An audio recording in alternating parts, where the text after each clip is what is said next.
the best upcoming anime tower defense game. Now, of course, we're talking about Anime Clash. Now, I did cover this game in my video called Games That Can Replace Anime Adventures, which I recommend you guys go watching, if you haven't already, of course. But let's quickly recap everything that I explained in that video. First things first, this game is not exactly a tower defense. Of course, it still has the main functions. You get units, you place units, those units fight incoming enemies, but you yourself can also attack the incoming enemies. Your units will also have a benefit system. So by owning a set of units, for example, Goku or Vegeta, and having both of them equipped, you'll gain a buff of some sorts on both of those units. This also applies to owning a very rare unit and their weapon counterpart, example, Gilgamesh and EA. The enemies that are going to be attacking you will also have their own priority system. So enemies have different priorities that they can be set to, including base, unit, and boss. So let's look at the first priority of these enemies, base. These enemies are slower but will head straight for your base without caring about any units attacking them. Then we have unit.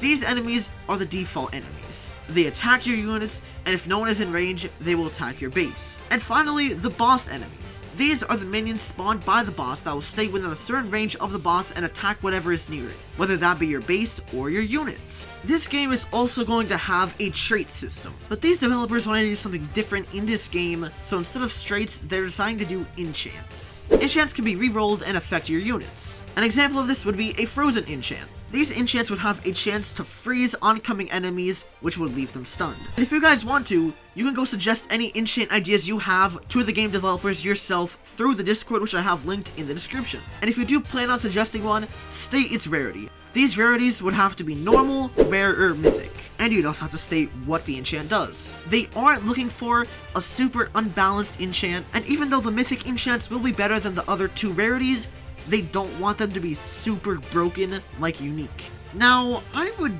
personally recommend adding another rarity between rare and mythic, probably like a legendary rarity or something. And the legendary rarity is where you would put the not too broken or rare enchants, but also the not too bad and the not too common enchants. But I do think I've been talking enough about the enchantment system, so let's just move on. Let's start talking about probably the most important thing about this game, the units. Now, units are important to every single tower defense game, because without the units, there basically is no tower defense game. And these units are pretty stacked. So far unreleased, it is confirmed that we're going to have Saber, Deku, All Might, Vegeta, Uraraka, Krillin, Inosuke, Shanks, Law, Saber, higher tier, Emirai Goku, Ichigo, Zoro, and more that will most likely come later. This game will also have an emote system, which is not very surprising because a lot of the newer games do have emotes.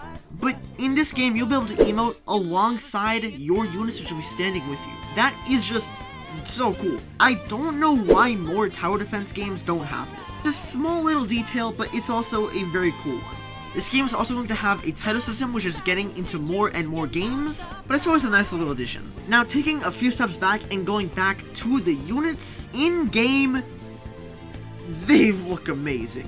I'm not gonna lie, no glaze, they look amazing. The model itself, even though this video is very low quality, it still looks just amazing. With all the reflective surfaces and the shading. I am a huge visual man when it comes to Roblox games, and it visually looks amazing, just from what I can see right here. And sticking with Gilgamesh, his Gates of Babylon move also looks spectacular. This isn't a very good angle, and the lighting isn't perfect, but the VFX itself, it looks very well. And I'm not going to be showing you guys all of these moves that they're showing in the sneak peeks. If you guys want to see that, go into their Discord server in the description, and go see it for yourselves. But I will just go over Gojo's real quick.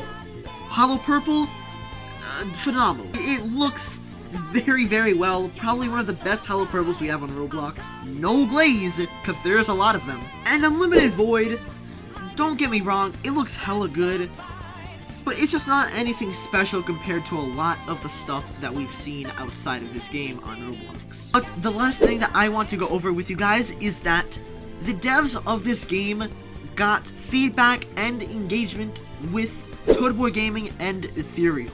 Now, if you don't know who they are some of the best anime adventures content creators. And like Valor, they were some of the people who knew the game the most. So when making a new tower defense game, those are the type of guys who you really want advice and feedback from. But that is going to be the end of this video. I do hope you guys enjoyed because I do like this game a lot. And whenever it releases, I'm going to be live streaming it. This video will age horribly if the game does not come out good. It's coming out in 2024, the year of Roblox anime games, so I do have a lot of high hopes for it. And yeah, I'll see you guys in the next one. Peace out.